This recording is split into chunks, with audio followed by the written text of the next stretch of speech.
Hello everyone and welcome back to CFI. In the previous video, we have completed till question number 50. Today we will start with 51. So the first question is, the Lagrangian of a particle of mass m and charge q moving in a uniform magnetic field of magnitude 2b that points in the z direction is given by. तो यहाँ पे हमें क्या given है, एक जो particle है मास m का जिसके पास चार्ज q है वो जो है यूनिफॉर्म मैग्नेटिक फील्ड में रखा गया है, तो उसका जो हमें लेग्रांजियन यहाँ पर गिवन है और हमसे पूछा गया है कि which of the following options is are correct, यानी कि ये अगेन हमारे पास एमसीक्यू है, एमएसक्यू है। तो फर्स्ट हम क्या कर सकते हैं, हम देख सकते हैं कि हमें जब लेग्रांजियन गिवन है तो हम इसको किस फॉर्म में इसको यहाँ पे रिप्लेस कर सकते हैं। वी स्क्वायर को हम रिप्लेस कर सकते हैं x dot square plus y dot square plus z dot square. Again यहाँ पर वी वाई को हमने रिप्लेस किया वाई डॉट से और वी एक्स को हमने रिप्लेस किया एक्स डॉट से। P x equal to del l upon del x dot, तो यहाँ से हमें जो है एक्स डॉट की वैल्यू मिलती है p x by m plus Q B y by m. तो यहाँ से हम देख सकते हैं कि जो ऑप्शन नंबर 1 है हमारा वो रॉन्ग है, क्योंकि यहाँ पे हमें पॉजिटिव वैल्यू मिल रही है। नेक्स्ट हम क्या कर सकते हैं, हमें पता है जब हमें लेग्रांजियन गिवन है तो हम हैमिल्टोनियन कैसे निकाल सकते हैं, h equal to q dot p minus l. Q dot यहाँ पर है पोजीशन कोऑर्डिनेट और पी हमारा मोमेंटम। तो यहाँ से हम देख सकते हैं x dot p x plus y dot p y plus z dot p z minus l. तो यहाँ पे हमने क्या करा, एक्स डॉट की वैल्यू हमने यहाँ पे इक्वेशन नंबर 1 से पुट करी एंड देन वाई डॉट की इक्वेशन नंबर 2 से और जेड डॉट की इक्वेशन नंबर 3 से।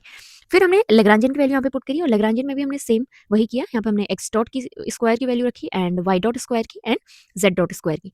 तो यहाँ पे जब हमने इसको इस इक्वेशन को हमने यहाँ पे सॉल्व किया तो हमें वैल्यू जो मिलती है वो मिलती है p x square by 2m plus p y square by 2m plus P Z square by 2m plus q square b square y square by 2m and ये टर्म एंड ये। तो जब हम देखते हैं कि जो हमारे फर्स्ट टर्म है और जो हमारी फोर्थ टर्म है उसको हम कैसे लिख सकते हैं, फोर्थ और हमारी जो ये वाली टर्म है बी वाई पी एक्स वाली, यानी कि लास्ट टर्म। तो जब हम इनको कंबाइन करते हैं इन 3 टर्म्स को, first fourth and first term fourth term and last one, तो जब हम ये कंबाइन करके हम इसको क्या लिख सकते हैं, P x plus Q B Y का होल स्क्वायर। सिमिलरली हम P Y minus Q B X का whole square plus P Z square. तो यहाँ से हम क्या कह सकते हैं कि जो हमारा ऑप्शन नंबर डी है वो हमारा करेक्ट है। तो आगे हमें क्या निकालना है, p x dot and p Y dot. तो ये हम कैसे फाइंड आउट कर सकते हैं, तो हमें पता है जो हैमिल्टोनियन इक्वेशन ऑफ मोशन से हम यहाँ पे निकाल सकते हैं, सॉरी यहाँ पे हम पी एक्स डॉट सिंपली निकाल सकते हैं, जैसे हमने वहाँ पे एक्स डॉट की वैल्यू फाइंड आउट की वैसे हम यहाँ पे पी एक्स डॉट को सिंपली फाइंड आउट कर सकते हैं del L by del x. तो यहाँ से हमें जो वैल्यू मिलती है वो मिलती है q b by m p Y minus Q B x. तो यहाँ से हम देख सकते हैं कि जो हमारा ऑप्शन नंबर बी है वो एकदम करेक्ट है यहाँ पे। एंड नेक्स्ट हमारे पास P Y dot equal to del L by del Y. So यहाँ पे हमारा जो वैल्यू मिल रही है वो मिल रही है minus Q b by m p x plus Q B y. तो यहाँ पे जो हमारा ऑप्शन नंबर सी है वो भी हमारे यहाँ पे करेक्ट है। अगला क्वेश्चन है हमारे पास, a bead is constrained to move along a long massless frictionless horizontal rod parallel to x axis. The rod itself is moving vertically upward along the z direction against gravity with a constant speed starting from z equal to 0 at t equal to 0 and remains horizontal. The conjugate momenta are denoted by px py pz and the Hamiltonian by h. तो which of the following option is are correct? Again यहाँ पर हमारे पास MSQ है, तो यहाँ पे हमें क्या गिवन है कि एक फ्रिक्शनलेस हॉरिजॉन्टल और मासलेस हमारे पास क्या है, रॉड है जो पैरेलल टू एक्स एक्सिस यहाँ पे रखी गई है दिस वन, और इसके ऊपर यहाँ पे क्या है एक बीड रखी गई है जिसकी एग्जैक्ट पोजीशन हमें भी पता नहीं। और क्या कह रहे हैं, जब हम इस रॉड को वर्टिकली अपॉर्ड हम जब इसको मूव करते हैं तो एट टाइम टी, तो ये रॉड यहाँ पर ऐसे कुछ है एट टाइम टी और टी इक्वल टू 0 पे यहाँ पे। तो यहाँ पे हमें जब हमें ऐसी इक्वेशन मिलती है तो हमें सिंपली सिलेंड्रिकल कोऑर्डिनेट सिस्टम का यूज यहाँ पे कर सकते हैं, क्योंकि हमारे पास यहाँ पे क्या है R dot theta dot and Z dot. But यहाँ पे जो हमें थीटा है वो हमारा 0 है, क्योंकि थीटा यहाँ कहीं कुछ एंगल होता है यहाँ पर, तो यहाँ पर हमारे पास जो थीटा है वो 0 डिग्री है। तो यहाँ से हम जब सिलेंड्रिकल कोऑर्डिनेट का यूज करते हैं तो हैमिल्टोनियन हमें मिलता है half m r dot square plus theta dot square plus z dot square plus m g Z.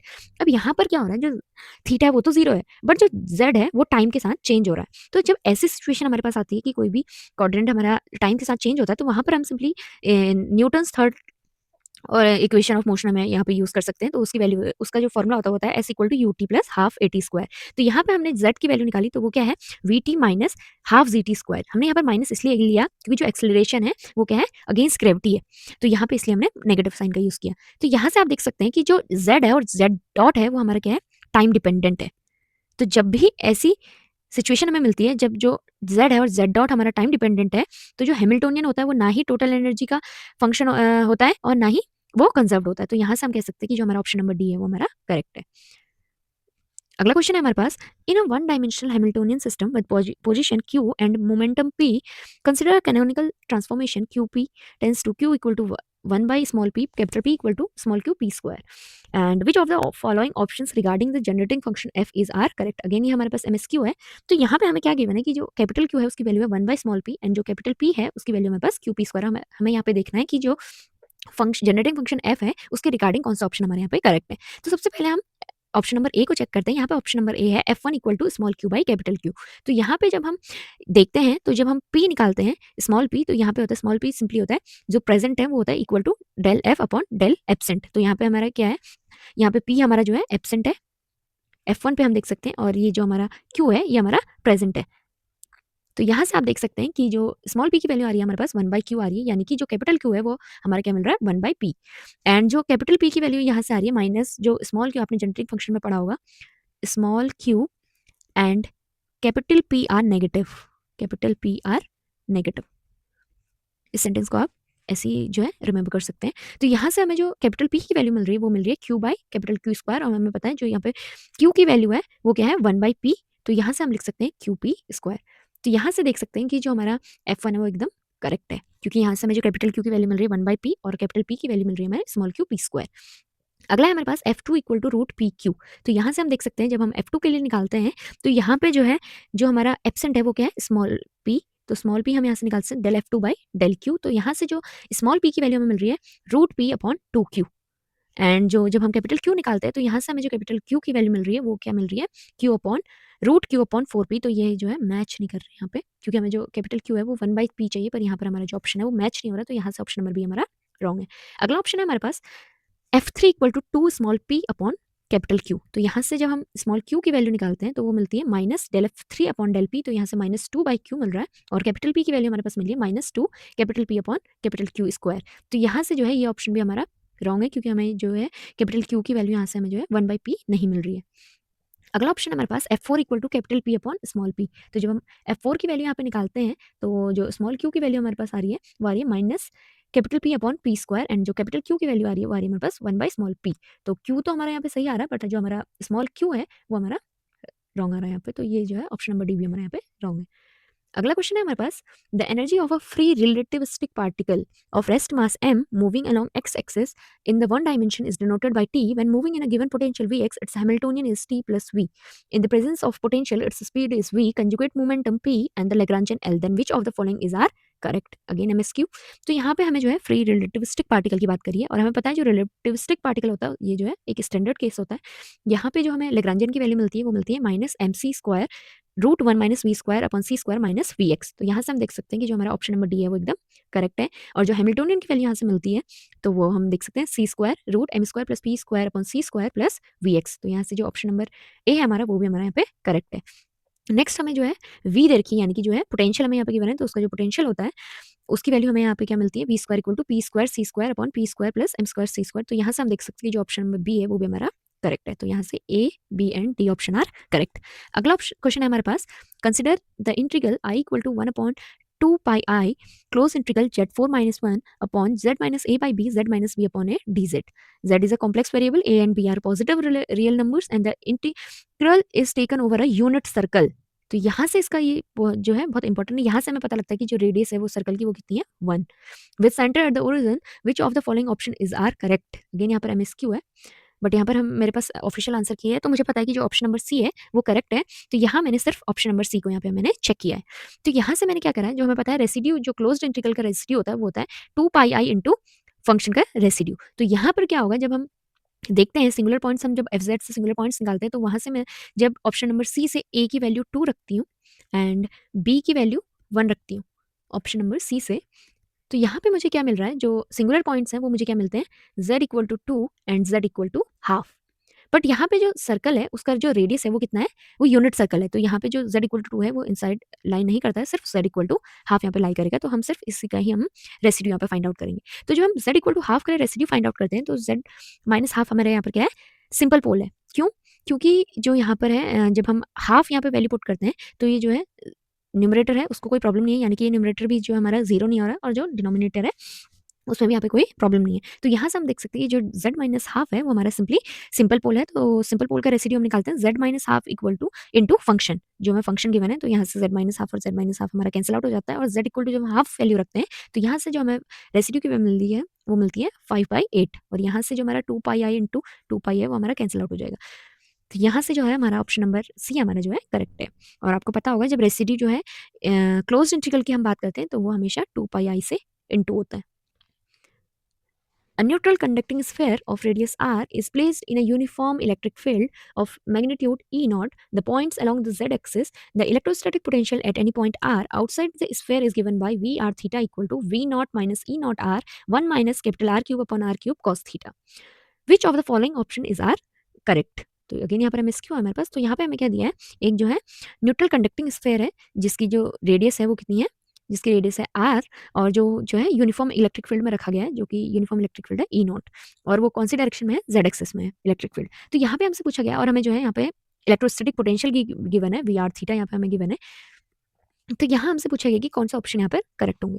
तो सबसे पहला ऑप्शन हमारे पास है the induced surface charge density on the sphere is proportional to.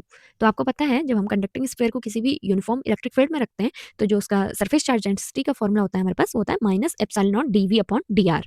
तो जब हम यहाँ पे वी की वैल्यू यहाँ पे हम पुट करते हैं तो यहाँ पे जब हम d v by d r करते हैं तो वो किसके प्रोपोर्शनल आएगा, कॉस थीटा के, न कि यहाँ पर जो है साइन थीटा के प्रोपोर्शनल आएगा। तो ये ऑप्शन हमारा एकदम गलत है। अगला है हमारे पास at r tends to infinity E equal to E naught cos theta R cap. But हमें पता है जो इलेक्ट्रिक फील्ड निकालने का फॉर्मूला होता है हमारे पास होता है minus del v upon del r minus del r 1 upon r del v upon del theta. यहाँ पर हमने जो है स्फेरिकल कोऑर्डिनेट का यूज़ किया है। तो यहाँ से जब हम इलेक्ट्रिक फील्ड की वैल्यू निकालते हैं तो वो जो है equal to E naught cos theta नहीं आएगी, जबकि ये क्योंकि यहाँ पर जो है del v upon del r भी हो रहा है ना, और यहाँ पे जो है तो इसकी वजह से भी हमें जो है एक टर्म मिलेगी और इसकी वजह से भी हमें एक टर्म मिलेगी। तो यहाँ पे दो टर्म्स हमें मिलेंगी। तो ये जो ऑप्शन जो है हमारा वो रॉन्ग है। यहाँ पे आपको कंफ्यूजन हो सकता है, यहाँ पर क्या है साइन थीटा के प्रोपोर्शनल कह रहा है वो, बट जो हमारा surface charge induced surface charge density होती है उसका formula del v upon del r. तो ये जो है स्मॉल आर के रिस्पेक्ट में हम डेरिवेटिव करेंगे, जो थीटा का टर्म है वो एज इट इज रहेगा। तो यहाँ पे जो है प्रोपोर्शनल टू कॉस थीटा आएगा। अगला ऑप्शन है हमारे पास the electric field at any point is curl free. Curl free का मतलब क्या है, जो इलेक्ट्रिक फील्ड है वो जो है जीरो है। तो कर्ल जो है वो इलेक्ट्रिक फील्ड का वो जीरो है, और हमें पता है जो कर्ल होता है इलेक्ट्रिक फील्ड का वो क्या होता है, हमेशा जीरो होता है। तो ये ऑप्शन हमारा एकदम सही है। अगला हमारे पास the electric field at any point is divergence free for R greater than R. तो हमें पता है जो इलेक्ट्रिक फील्ड का डाइवर्जेंस होता है वो क्या होता है, del dot e equal to rho upon epsilon naught. तो यहाँ से हम यहाँ पे जो है हमारा क्या है, जो वॉल्यूम चार्ज डेंसिटी है वो हमारे यहाँ पर क्या है, जीरो है ना। वॉल्यूम चार्ज डेंसिटी हमारे यहाँ पे जीरो है क्योंकि कंडक्टिंग स्फेयर है और उसका सारा चार्ज जो होगा सरफेस पे होगा। तो जो वॉल्यूम चार्ज डेंसिटी है वो हमारी जीरो होगी। तो यहाँ से जो है इलेक्ट्रिक फील्ड क्या होगी, वो डाइवर्जेंस फ्री होगी। तो यहाँ से ऑप्शन नंबर डी भी हमारा करेक्ट है। अगला क्वेश्चन है हमारे पास a point charge q is placed at the origin inside a linear dielectric medium of infinite extent having relative permittivity psi r, which of the following option is r correct? Again MSQ। तो यहाँ पे हमें क्या given है कि जो एक point charge q है उसको जो है हमने एक डाइलेक्ट्रिक मीडियम में रखा गया, तो उससे यहाँ पे सच यहाँ पे कोई फ़र्क नहीं पड़ेगा। तो यहाँ पे क्या होगा, जब हम किसी भी पॉइंट चार्ज को डाइलेक्ट्रिक के अंदर रखते हैं तो उसकी जो इलेक्ट्रिक फील्ड होती है वो क्या होती है, ई इक्वल टू के क्यू अपॉन आर स्क्वायर, और जहाँ पर के की वैल्यू होती है 1/4 एप्सिलॉन नॉट एप्सिलॉन आर। तो यहाँ पे हमसे पूछा गया जो मैग्नीट्यूड ऑफ पोलराइजेशन होगा वो वेरी करेगा कैसे, 1/r स्क्वायर। और हमें पता है एकदम सही है ऑप्शन, क्योंकि हमें पता है जो पोलराइजेशन का फॉर्मूला होता है वो होता है epsilon naught epsilon r minus 1 e, यानी कि जो पोलराइजेशन होता है प्रोपोर्शनल होता है ई के, और जो ई है हमारा वो प्रोपोर्शनल किसके है, 1/r स्क्वायर के। तो यहाँ से हम देख सकते हैं कि जो ऑप्शन नंबर ए हमारा वो करेक्ट है। अगला ऑप्शन हमारे पास वेरीज एज 1/r क्यूब, तो ये एकदम रॉन्ग हो गया। अगला है हमारे पास the magnitude of the screened charge due to dielectric medium is less than that the magnitude of point charge Q. तो यहाँ पे क्या कह रहा है, जो स्क्रीन चार्ज है डाइलेक्ट्रिक मीडियम के कारण वो हमेशा कम होगा point magnitude of point charge Q के। तो हमें इसका फॉर्मूला भी हमें पता है, जो स्क्रीन चार्ज इक्वल टू के माइनस 1 अपॉन के इंटू क्यू। तो यहाँ पे हम देख सकते हैं जब ये जो डाइलेक्ट्रिक कांस्टेंट हमारा अगर 1 हो जाता है तो ये स्क्रीनिंग चार्ज की जो वैल्यू हमारे पास हो जाएगी वो 0 हो जाएगी। तो ये ऑप्शन तो एकदम गलत है। तो जब हम ये ग्रेटर देन 1 होगा तो ये क्या होगा, हमेशा जो स्क्रीन चार्ज होगा उसका जो मैग्नीट्यूड होगा डाइलेक्ट्रिक मीडियम में वो हमेशा कम होगा पॉइंट चार्ज से, क्योंकि यहाँ पे जो है माइनस हो रहा है। तो यहाँ से हम कह सकते हैं कि जो ऑप्शन नंबर सी है हमारा वो एकदम करेक्ट है। अगला क्वेश्चन है हमारे पास a linear magnetic material in the form of cylinder of radius r and length l is placed with its axis parallel to z axis. The cylinder has uniform magnetization m k cap. Which of the following option is r correct? Again हमारे पास जो है MSQ है।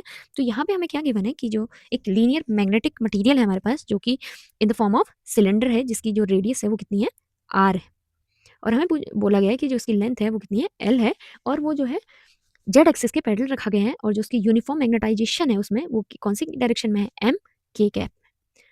अब हमसे पूछा गया कि यहाँ पे कौन सा ऑप्शन जो है करेक्ट होंगे। तो पहला ऑप्शन है हमारे पास, the magnetic field at any point outside the cylinder can be express as gradient of a scalar function. तो ये ऑप्शन हमारा बिल्कुल सही है, क्योंकि जो मैग्नेटिक फील्ड आउटसाइड होता है यूनिफॉर्म मैग्नेटाइजेशन के केस में वो हमेशा जीरो होता है, और हमें पता है जो ग्रेडियंट ऑफ स्केलर फंक्शन होता है वो हमेशा क्या होता है, जीरो होता है। तो इसको हम जो है ऐसे एक्सप्रेस कर सकते हैं। तो हमारा ऑप्शन नंबर ए हमारा करेक्ट है। अगला ऑप्शन है हमारे पास, the bound volume current density is zero.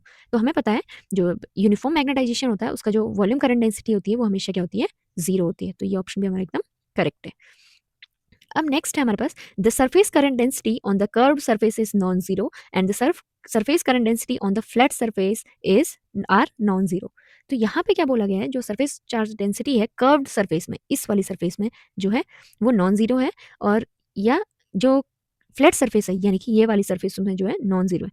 तो हमें पता है यहाँ पर क्या है, जो फ्लैट सरफेस है ये वाली सरफेस, इसमें क्या है, जो यूनिट वेक्टर है वो भी जो है जेड कैप में है, और जो मैग्नेटाइजेशन है वो भी हमारी क्या है, के कैप में है। तो यहाँ पे हम क्या कह सकते हैं कि जो फ्लैट सरफेस है उसके लिए जो हमारा सरफेस चार्ज डेंसिटी है यानी कि sigma b equal to m cross n, ये यहाँ पर से क्या है हमारी जीरो है, ना कि नॉन जीरो, ये जो है जीरो होगी। और जो कर्व सरफेस होगा यानी कि ये वाला सरफेस, ये वाला सरफेस जो होगा हमारे लिए कर्व सरफेस, उसके लिए जो सरफेस चार्ज डेंसिटी होगी वो क्या होगी, नॉन जीरो होगी। तो ऑप्शन नंबर सी हमारे यहाँ पे करेक्ट है। अगला क्वेश्चन है हमारे पास यहाँ पे, cyclotrons are used to accelerate ions like deuterons and alpha particles, keeping and the magnetic field same for both d and alpha extracted with energies 10 microelectron volt and 20 microelectron volt with extraction radii rd and r alpha, taking the masses the value of r alpha by rd। तो यहाँ पे हमसे पूछा, हमें क्या पूछा गया है, जो साइक्लोट्रॉन है वो जो है हमने क्या करा है, दो एटम्स को हमने, दो पार्टिकल्स को हमने जो है स्कैटर्ड किया है, आए जो एक न्यूट्रॉन्स को और एक अल्फा पार्टिकल्स को। और यहाँ पे जो बोला गया है वो क्या बोला गया है कि जो मैग्नेटिक फील्ड है दोनों के लिए वो एकदम सेम है, और हमें जो है दोनों की एनर्जीज और मास भी गिवन है, और हमें यहाँ पे से निकालना है कि जो रेडियस का रेशियो होगा दोनों का वो क्या होगा। तो हमें पता है जब हम साइक्लोट्रॉन प्रिंसिपल की बात करते हैं तो वहां से हमें पता है जो आर होता है वो किसकी इक्वल टू होता है, r equal to m v by q b. और यहाँ पे हमें जो है एनर्जीज गिवन है, यहाँ पे आप देख सकते हैं एनर्जीज हमें गिवन है, तो हमें पता है एनर्जी हम लिख सकते हैं हाफ एम वी स्क्वायर, तो उसकी वैल्यू में गिवन है 10 M e V and 20 M e V. तो यहाँ से हम कह सकते हैं इसको हमने मान लिया टी। तो यहाँ से हम कह सकते हैं इसको हम लिख सकते हैं जो यानी कि मोमेंटम होता है पी, एम वी हम रिप्लेस कर सकते हैं पी से, और हमें पता है पी जो होता है उसकी वैल्यू होती है √2 mt। तो यहाँ से हम क्या कह सकते हैं कि जो रेडियस होगा वो किसके प्रोपोर्शनल होगा, एम टी बाई क्यू के। तो यहाँ से हम देख सकते हैं जो r alpha equal to r alpha upon r d equal to m alpha t alpha by q alpha and m d t d upon q d. तो यहाँ से हमें पता है जो ड्यूट्रॉन का चार्ज होता है वो ई होता है, और जो अल्फा पार्टिकल्स का चार्ज होता है वो क्या होता है 2e। तो यहाँ से जब हम वैल्यू पुट करते हैं तो हमें जो रेशियो मिलता है दोनों के रेडियस का वो हमें क्या मिलता है 1। अगला क्वेश्चन है हमारे पास, in transistor circuit shown in the figure VBE equal to 0.7 volt and beta DC equal to 400, the value of the base current is in microampere।